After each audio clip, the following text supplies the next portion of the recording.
Alright everyone, we are back with a video all about Hazmat. Hazmat is a 2/2 on reveal afflict all other cards with -1 power.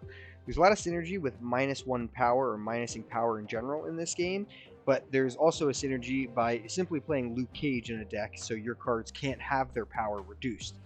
This also acts retrospectively, so essentially you can play Hazmat, have it reduce all your cards' power, then play Luke Cage, and he will raise all their power back up to what it originally was, which is a really cool feature.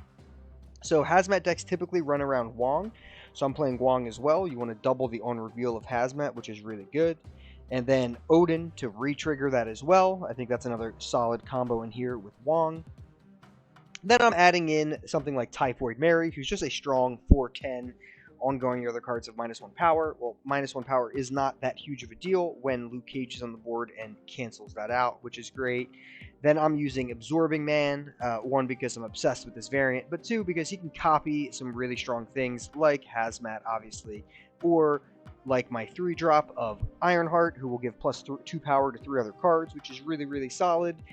So you're kind of seeing a general on-reveal scheme come together as I'm explaining this deck, and I top that off with 3 cards. I top it off with Spider-Woman, who afflicts all enemy cards here with -1 power.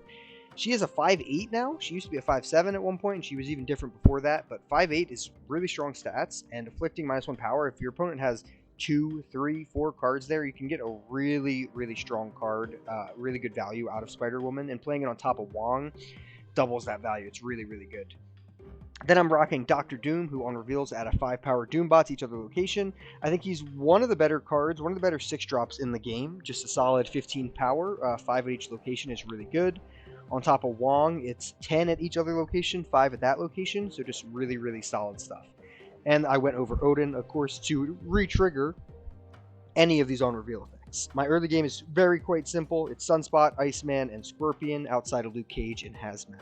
It's a simple, straightforward Hazmat style deck that is really utilizing just damage reduction. You're not going to win by blowing out or getting like 300 power at a location. You're going to win the small battle, and you're going to be able to win any of these locations because you're going to reduce the opponent's power by so much. If you're looking to kind of spice this up a little bit, you can also throw like Green Goblin, Hobgoblin.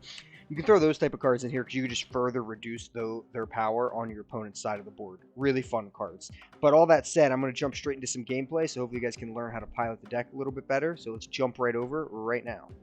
Alright, so our hand is Sunspot, Typhoid Mary, and Luke Cage to start. So that's pretty solid. And we got the bar with no name. I believe that's actually the hot location today. I always record, randomly throughout the week when I get the time, but it's always hilarious when I get to record on a day like today when bar with no name, such an odd location, is the hot location. So obviously we're going to try to avoid that location a bit. So Sunspot's out. He'll get +2 power if I skip this turn, but I think I'm fine with dropping Luke Cage, especially when my 3-drop looks like it's going to be Ironheart. So we're just going to avoid bar with no name. Got to be careful with reducing power because that could actually push bar with no name to a win if my opponent plays cards there. So it is kind of like an interesting mechanic going on right now with this deck, but I'll just avoid the location for now. Turn 3, I either can play Ironheart to give these 2 +2, or I can just give Sunspot the +3 energy and save Ironheart. We'll see what happens. Alright, so a card's going to come down there after. I think I'm going to save Ironheart, and we're going to see what gets dropped on Cigar. So Luke Cage comes down, Collector comes down, Zabu comes down. Interesting. We get Spider-Woman coming down. Luckily, went off for no, I'm only 8 power, thank goodness. So -1 over there, which is solid. Now I can play Wong. So I'm really liking my hand now. I got Wong. On turn 5, I can do Ironheart and Hazmat. Both of those at the same time. And then turn 6, currently I have Typhoid Mary and maybe the 2 extra energy going to Sunspot. But either way, I'm feeling really good about all of that at the moment. So we got Wong. Let's see what we got. We got Moon Girl on that side. So Collector should get some power. He gets 3 power. So he doesn't have an extra Shang-Chi because Moon Girl came down after. So that's good. So we also have Doctor Doom as an option here too. But I think we're just going to end up going with Hazmat and Ironheart here. We'll put Ironheart first, so it's more likely, at least slightly more likely, that Sunspot and Cage get the bonus power. We'll do that. So there's going to be a lot of bonus power coming out and then a lot of negative power coming down. He's playing 2 cards on bar with no name, so maybe it's like a location killing card. I'm not sure. He's got Quinjet and what? White Queen, so he grabs Dr. Doom from me, so we gotta be wary of that. Dr. Doom is in my opponent's hand. He's got 2 Quinjets, so he's losing that location, and I'm glad they got revealed after. So now we have a few different options. I can play Absorbing Man to recopy Hazmat's ability, which will give everyone -1 again, or I can just drop Typhoid Mary, or my opponent can retreat because he's kind of SOL. He's in a really bad position there. So that felt great. We had the Dr. Doom play if we wanted it, but we chose to not go with that and go with either Typhoid or Absorbing Man, and going to win this right location most likely. Should be able to cover up the mid as well. That felt pretty solid. Let's try to get some more. All right, we got Luke Cage, Sunspot, Typhoid Mary, and Scorpion. So cards are not going to be revealed at the Dark Dimension to the end of the game, so we can definitely play around with that. It's pretty good for like Hazmat because we want my opponent to have as many cards on the board as possible before I play Hazmat. So that's solid. But we got Sunspot at the bar with no name, so that is unfortunate. I will go and just drop Scorpion on the right for now.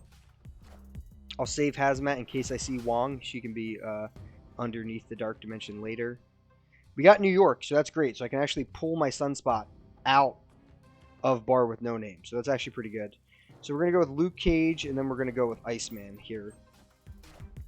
So Luke Cage will be hidden. He won't get played to the end. Everything costs 4 this turn, so I'm just going to go ahead and go with Typhoid Mary over here underneath. It's a pretty big swing on top of Dark Dimension. It's going to be a lot of extra power. My opponent is going with Doc Ock. Interesting. So he's pulling the rest of my hand out. So now we're playing off of what I draw. Ironheart's a fine card. Hazmat, fine card. He can obviously move things to New York, so I do have to be careful of that. And then I would lose this location. So I need to win New York, and I need to win the Dark Dimension. I'm pretty okay with the Dark Dimension at the moment. He hasn't played anything there. I might have to play something there turn 6. And right now we're just living off the top deck. But Spider-Woman's going to hit just Wave, unfortunately. He's playing Electro, which is interesting, and Nova, and then Iceman to hit no hand because I don't have a hand. So it is time for New York. So I could move cards. He is going to move cards. I feel good about this left location. I feel okay about this left location, I should say. Not great, but I feel all right about it.